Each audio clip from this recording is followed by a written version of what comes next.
Reggie and Roo have adventures for you. Watch and listen, you can come along too.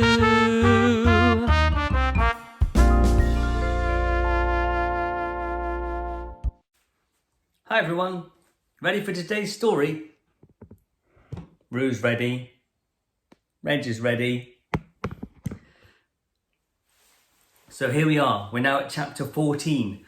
Chapter 14 was called What Melchizedek Heard and Saw. Do you remember Melchizedek is the rat that lives in Sarah's room in the attic? Here we go.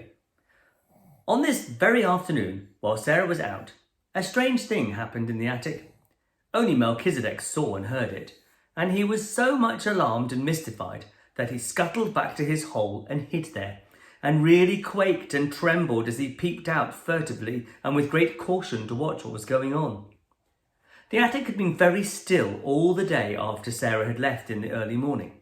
The stillness had only been broken by the pattering of the rain upon the slates and the skylight.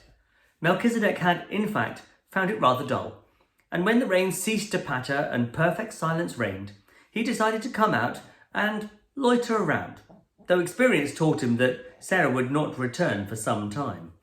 He'd been rambling and sniffing about and had just found a totally unexpected and unexplained crumb left over from his last meal when his attention was attracted by a sound on the roof. He stopped to listen with a mysterious twitch, a palpitating heart. The sound suggested that something was moving on the roof. It was approaching the skylight. It reached the skylight. The skylight was being mysteriously opened. A dark face peered into the attic, then another face appeared behind it, and both looked in with signs of caution and interest. Two men were outside on the roof and were making silent preparations to enter through the skylight itself. One was Ram Dass, and the other was a young man who was the Indian gentleman's secretary. But of course, Melchizedek did not know this. He only knew that the men were invading the silence and privacy of the attic, and as the one with the dark face let himself down through the aperture with such lightness and dexterity that he did not make the slightest sound, Melchizedek turned tail and fled straight back into his hole. He was frightened to death. He'd ceased to be timid with Sarah and knew she would never throw anything but crumbs, and would never make any sound other than the soft, low, coaxing whistling. But strange men were dangerous things to remain near.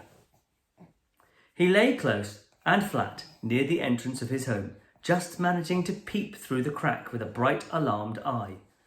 How much he understood of the talk he heard, I'm not in the least able to say, but even if he had understood it all, he would probably have remained greatly mystified. The secretary was light and young, slipped through the skylight as noiselessly as Ram Dass had done, and he caught a last glimpse of Melchizedek's vanishing tail. "Was that a rat?" he asked Ram Dass in a whisper. "Yes, a rat, Sahib," answered Ram Dass, also whispering. "There are many in the walls." "Ugh!" exclaimed the young man. "It's a wonder the child is not terrified of them." Ram Dass made a gesture with his hands. He also smiled respectfully. He was in this place as the intimate exponent of Sarah, though she had only spoken to him once. "The child is the little friend of all things, Sahib. She is not as other children. I see her when she does not see me. I slip across the slates and look at her many nights to see that she is safe. I watch her from the window when she does not know I am near. She stands on the table there and looks out at the sky as if it spoke to her. The sparrows come to her call, the rat she has fed and tamed in her loneliness. The poor slave of the house comes to her for comfort. There is a little child who comes to her in secret. There is one older who worships her and would listen to her forever if she might. This I have seen when I have crept across the roof. By the mistress of the house, who is an evil woman, she is treated like a pariah, but she has the bearing of a child who is of the blood of kings." "You seem to need to know a great deal about her," the secretary said. "All her life each day I know," answered Ram Dass. "Her going out I know, and her coming in, her sadness and her poor joys, her coldness and her hunger. I know when she is alone until midnight, learning from her books. I know when her secret friends steal to her, and she is happier as children can be, even in the midst of poverty, because they come and she may laugh and talk with them in whispers. If she were ill, I should know, and I would come and serve her if it might be done." You are sure no one comes near this place but herself, and that she will not return and surprise us? She would be frightened if she found us here, and the Sahib Carrisford's plan would be spoiled. Ram Das crossed noiselessly to the door and stood close to it. None mount here but herself, Sahib. She has gone out with her basket and may be gone for hours. If I stand here, I can hear any step before it reaches the last of the flight of stairs. The secretary took a pencil and a tablet from his breast pocket. Keep your ears open, he said, and he began to walk slowly and softly around the miserable little room, taking rapid notes on his tablet as he looked at the things.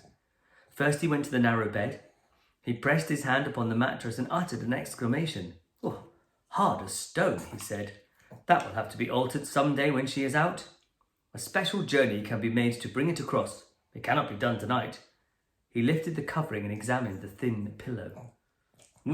Coverlet dingy and worn, blanket thin, sheets patched and ragged.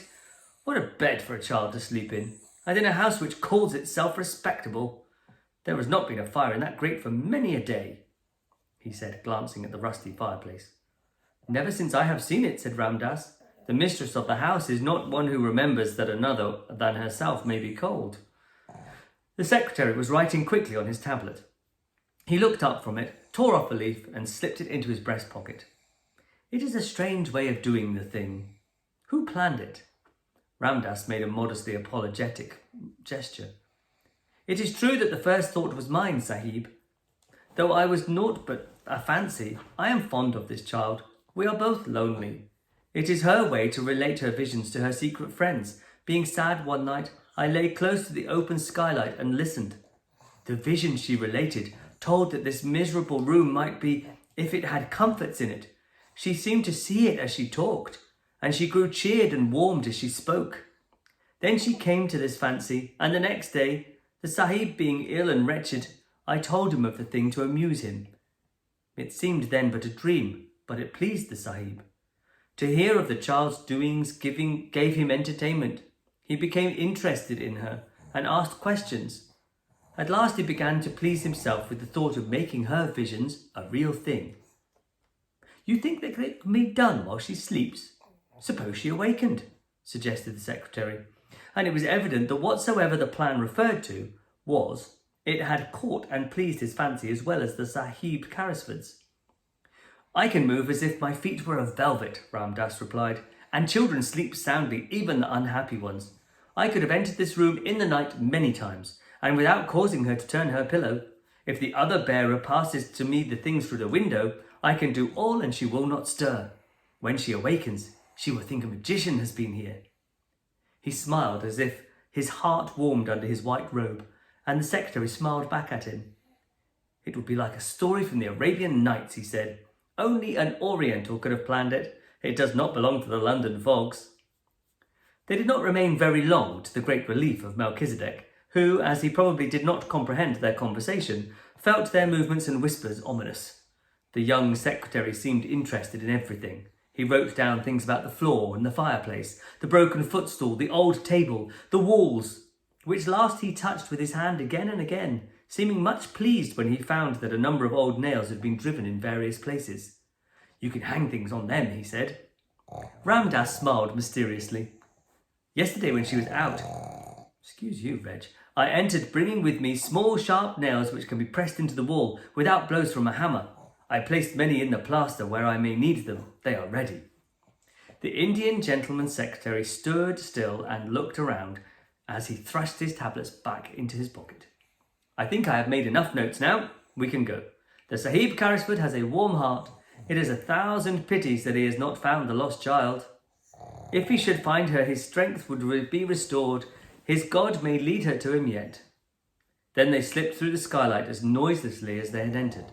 And after he was quite sure they'd gone, Melchizedek was greatly relieved, and in the course of a few minutes felt it safe to emerge from his hole again and scuffle about in the hope that even such alarming human beings as these might have chanced to carry crumbs in their pockets and maybe drop one or two. And that's the end of that chapter. So it looks like Ram Das and the lovely gentleman Mr. Carrisford from next door are planning on making Sarah's room looked bright and jolly and lovely instead of dismal and miserable and horrible. Isn't that a lovely thing to do for somebody? I hope you're doing lovely things for people. Did you enjoy that, Roo? Look who's fallen asleep. Night, Reg. Bye, everyone. See you tomorrow.